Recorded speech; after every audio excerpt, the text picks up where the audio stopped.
Hello friends, in previous video we have learned about array and objects, and now in this video we will have an introduction to array methods. So JavaScript has many array methods, and from them we will discuss some of the array methods in this video, and remaining functions will be provided in the description, so read them from there and you can learn easily.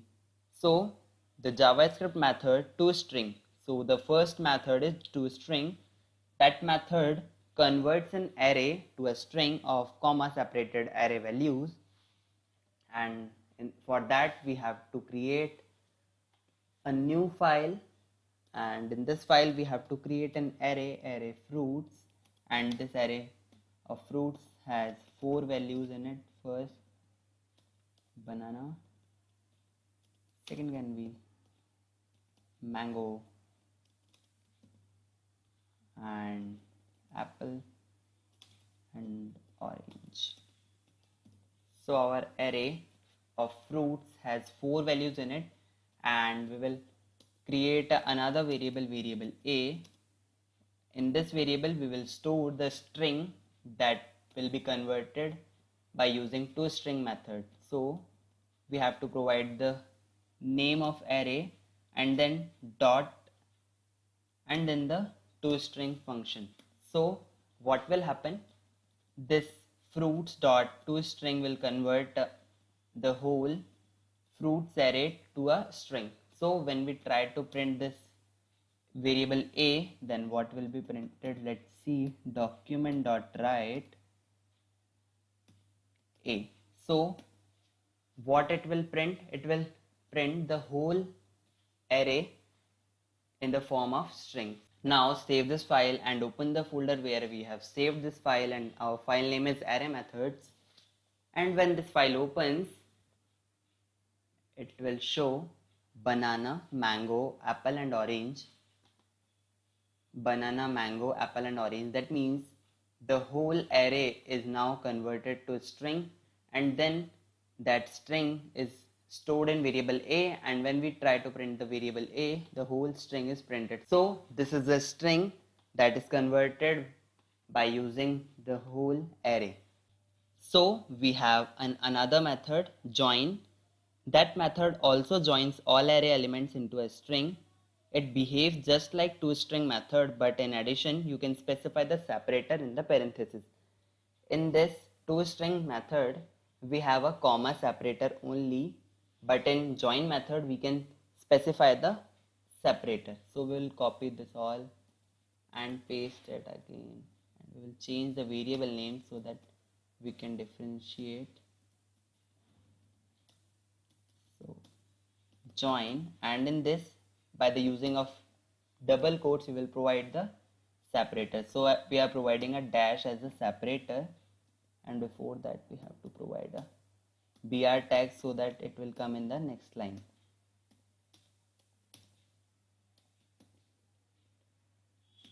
When we save this again and refresh the file, now we have two strings with a comma separator and with a dash separator.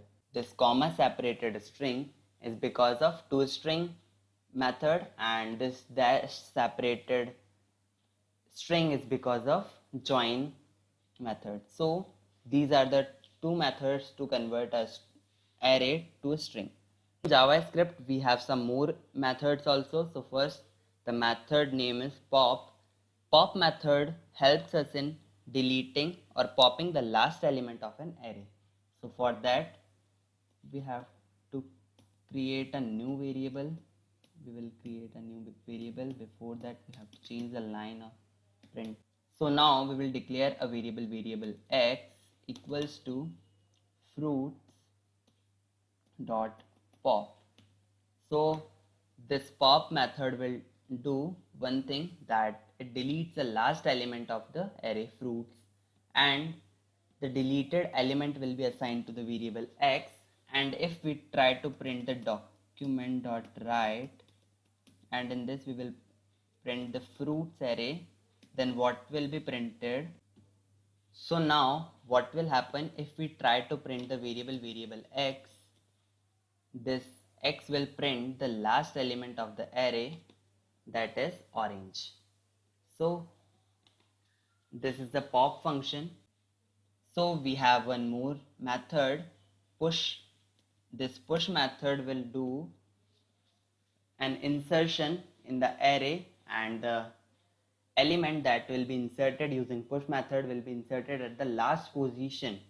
So we will create another variable y equals to fruits dot push, and in this push we will provide a new value. So we will provide a new value kiwi. When we save this file and again we try to print the, so we will print out, first we have to change the line again so we can understand what is changed, and in this we have to provide the,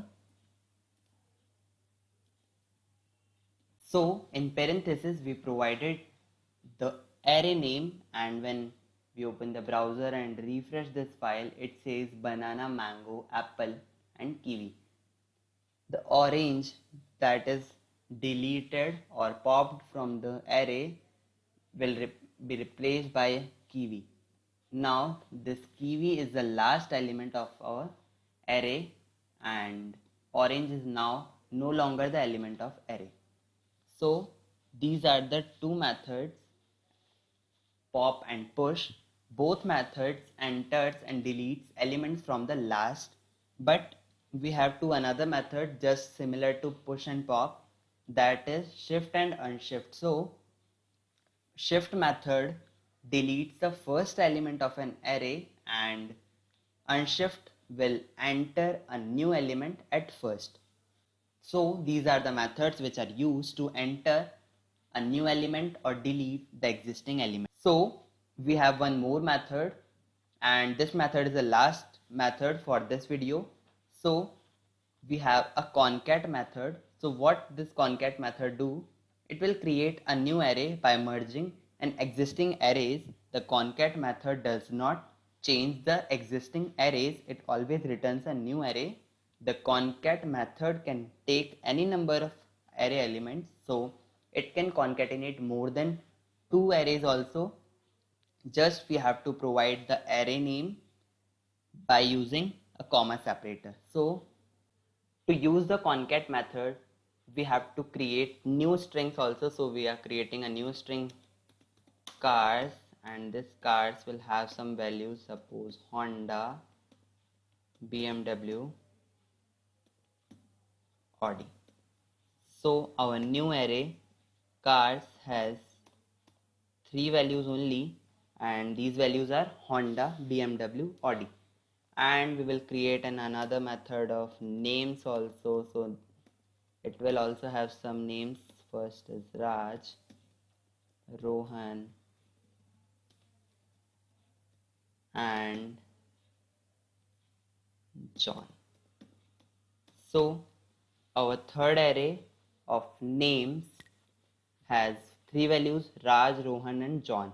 So now we have created 3 different arrays, and at last we will see how the concat method works. So we have to create a new array. Suppose the new array name is my array, and to concatenate 2 arrays we have to provide the first array name, and after that we have to use the concat method, and in this we have to provide the second array name. So suppose we will provide the cards first. So now what will happen? The fruits array will be kept at first, and then the concatenation of cards array will happen, and the elements are concatenated and will be assigned to the my array. So now when we try to print the my array, so just copy these 2 lines and write the new name of array. Our new name of array is my array, and save this file and open the browser and refresh this. Banana, mango, apple, kiwi, this is our first array, and Honda, BMW and Audi, this is our second array, and a comma separator is here. That means these 2 arrays are now combined or joined together. So what if we need to join 3 arrays? So now we can provide the second name also. So our fruits array will be kept at first, then the cards, and then the names array. So when we open the browser and refresh the file, it says banana, mango, apple, kiwi. This is our first array. Honda, BMW, and Audi. This is our second array. And Raj, Rohan, and John. This is our third array of names. So both these arrays have a comma separator in between them. That means these arrays are now combined and joined or concatenated. So that's all for this video, and in next video we will learn about array sort. Thanks for watching this video, and please like, share and subscribe to my channel. Thank you.